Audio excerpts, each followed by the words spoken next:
Энэ удаагийн имчилэгт эмэгтэй хүмүүст нийтлэг тохиолдлыг асуудал болон өөрт яагаад өмсөх хувцас олддгүй вэ? Энэ талаар ярих гэж байна. Тэгээ өмсөх хувцас олдохгүй байна гэдэг хүмүүс үүндээ өөрт байгаа хувцаснуудынхаа ердөө 20-30% өмсдөг гэсэн үг.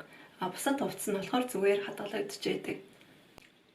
Тэгээд өмсөх хувцас олдохгүй байна гэд дахиад шинээр хувцас авах болдог. Өөрт байгаа хувцаснуудынхаа 50-аас дээш хувийг өмсдөг бол эргэлтэд оруулдаг бол өмсөх хувцас олдохгүй нэ гэдэг асуудал гараад байхгүй гэсэн үг. Тэгэхээр үлгүүр, шургуулга, шүүгэнд зөндөө хувцас байгаад байгаа нэ. Яагаад яг өмсөх гэхээр тэдгээр хувцсууд өмсөж болохгүй, хувцас олдохгүй байгаа юм шиг мэдрэмж төрдөг вэ? Тэр шалтгааныг мэдэх хэрэгтэй. Тэдгээр шалтгаануудаа бүгдийг олж нэг шийдэхгүй бол насан туршид өмсөх хувцас олдохгүй гэдэг асуудал дагна. За өмсөх хувцас олдохгүй байгаа асуудлын цаана хувцснууд нь өөр хоорондоо зохицохгүй, бие галбир тохирохгүй хувцснууд байдаг. Эсвэл хувцсны шүүгээ нэмэх замбраагүй гэх мэт олон асуудал шалтгаан уудчээдэг. Тэр бүх асуудлыг шийдэж чадах цогц сургалтыг би бэлтгэн гаргасан. Томьёоскис ав дээр тавигдсан байгаа. Нийт 13 хичээл. Үний хувьд бол боломжийг тийм үнэтэйч биш. Тэр сургалтыг авах юм бол та өөрт яагаад өмсөх хувцас олддоггүй, тэр шалтгаан болоод тэр шалтгааныг дагсан бусад бүх асуудлыг шийдэж чадна. Зөвхөн өөрөөр зогсохгүй охин хүүхэд юм уу эсвэл ээж, эгч дүү гэх мэт гэр бүлийнхээ бусад эмэгтэй гишүүдийн хувцастай холбоотой асуудлыг олж харж давхар тэдэндээ тусалж чадах мэдлэг мэдээллийг тэр сургалтаас олж авч чадна. За түрүүн би хэлсэн өөрт өмсөх хувцас олддог нийтдээ хэд хэдэн шалтгаан байдаг гэж. Ямар нийтлэг шалтгаан байдаг вэ гэвэл нэгдүгээр өөрт байгаа хувцаснуудын тоо тэнцвэргүй байдаг. Жишээ нь дээгүүр хувцас буюу одоо цамц маш олон төрлийн байлаа гэхэд доогуур нь өмсөх хувцас буюу өмд, юбгний тоо маш цөөхөн. Тэгээд ичнээ олон төрлийн цамцтай ч доор нь өмсөх өмд, юбг цөөхөн болохоор тэр олон дээгүүр өмсөх цамцнууд нь их байгаад нэмэр байдгүй.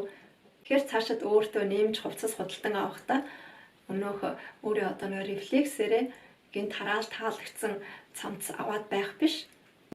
Өөрт байгаа цамцнуудтайгаа хослох өмд юм уу юбгийг нэмж авах хэрэгтэй. Тэгж байж дээгүүр доогуур хувцснуудаа тэнцвэржүүлнэ гэсэн үг.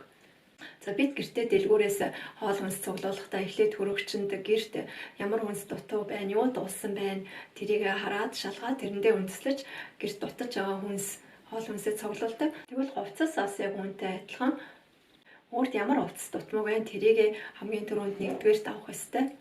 Тэгэхээр сэтгэл хөдлөлөөрөө дэлгүүр орол тэр хувцас гоё харагдаад байна гэж аваад байх юм бол нөгөө өмсөх хувцас алах гэдэг асуудал байсаар л байна. Бас нэг анхаарах юм бол өөрт өмд цөөхөн эмчин, юбг цөөхөн эмчин гээд тэдгээр хувцснуудыг нэмж авахдаа өөрт үндсэн байгаа бусад хувцснуудтай өнгө, хэвхаар, дизайн зохицож байна уу гэдгийг бодож тооцоолж авах хэрэгтэй. Тэгэхгүйгээр өөрт харилцсан өмд, юбг нэмж аваад байх юм бол өнөөх өөрт өмсөх хувцас олддог хувцсныхаа тоог нэгээр нэмж байгаа, хадгалдаг хувцсныхаа тоог л нэгээр нэмж байгаа гэсэн үг. За өмсөх хувцас олддог 3 дахь шалтгаан нь өөрийн бие галбирын онцлогийг мэдэхгүйгээс бие галбиртаа тохирохгүй хувцсыг худалдаж авдаг. Өөрөөр хэлбэл өөрийн бие галбирын онцлог тохирох хувцсыг худалдаж авах гэхээс илүүтэй өөрт таалагдаж байгаа хувцсыг авдаг гэсэн үг. Ерөнхийдөө эмэгтэй хүний бие галбирыг бол нийтлэг 5 галбирт хувааж авч үздэг. Тэгээд тэр 5 галбирын аль нь өөрийнхөө галбирыг хамаарч байна вэ гэдгийг мэдээд авах хэрэгтэй. Тэгэхээр бие галбирынхаа онцлог тохирох хувцсыг худалдаж авах юм бол тийм хувцас өмсөх юм бол өнөөх өмсөх хувцас олдохгүй нэ гэдэг асуудал нэгээр багасна гэсэн үг. За энэ талаар бол томьёо дээр тавьсан тэр хичээл дээр бас нэлээд дэлгэрэнгүй ярьсан байгаа. 30 өнгөрөө 40 гараад ирэхээр биеийн галбирт их өөрчлөлт ордог. Урд нь дөрвөн мөч бэлхүүсний харьцаа тэнцвэртэй байсан бол нас яваад ирэхээр энэ тэнцвэр нь алдагдаад аль нэг хэсгээрээ хит нарийсаад нэг зарим хэсгээрээ хэд таргалаад эхэлдэг. Тэгэхээр ийм тохиолдолд яг тэр өөрийн тэр биеийн галбирын онцлогоо сайтар ойлгож тэрэндээ тохируулж хувцдах шаардлагатай. Тэгэхгүйгээр өөртөө одоо таалагдж байгаа өөрийн биеийн галбирын онцлог болохоор тохироогүй тийм хувцас шүүгээд үүргэсэн байх юм бол өмсөх хувцас олдохгүй хуваарэл байна. За дөрөвт шалтгаан нь болохоор хямдрал руу хөшөөрдөг. Гэхдээ өөрөө яг хайж байсан зүйл тэр нь хямдарсан байсан байх юм бол энэ одоо хямдрал руу оршуулж байгаа, хямдрал татагдаж байгаа гэсэн үг биш.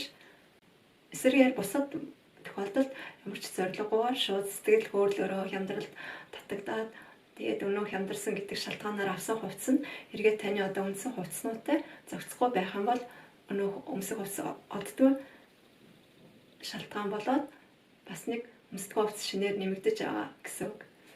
За 5 дугаар шалтгаан нь өөрийн бодлоор хувцаслалтаа хайрцагчдаг.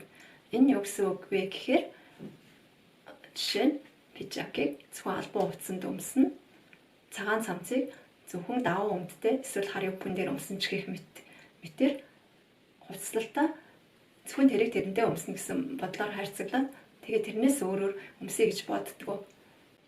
Жишээ нь одоо миний жилетний дотор өмссөн байгаа хоолойтой ноосон хар цамцыг ангаар нь өмснө. За мөн энэ нэхмэл жилетний дотор өмсөж болно. Эсвэл пижакны дотор өмсөж болно.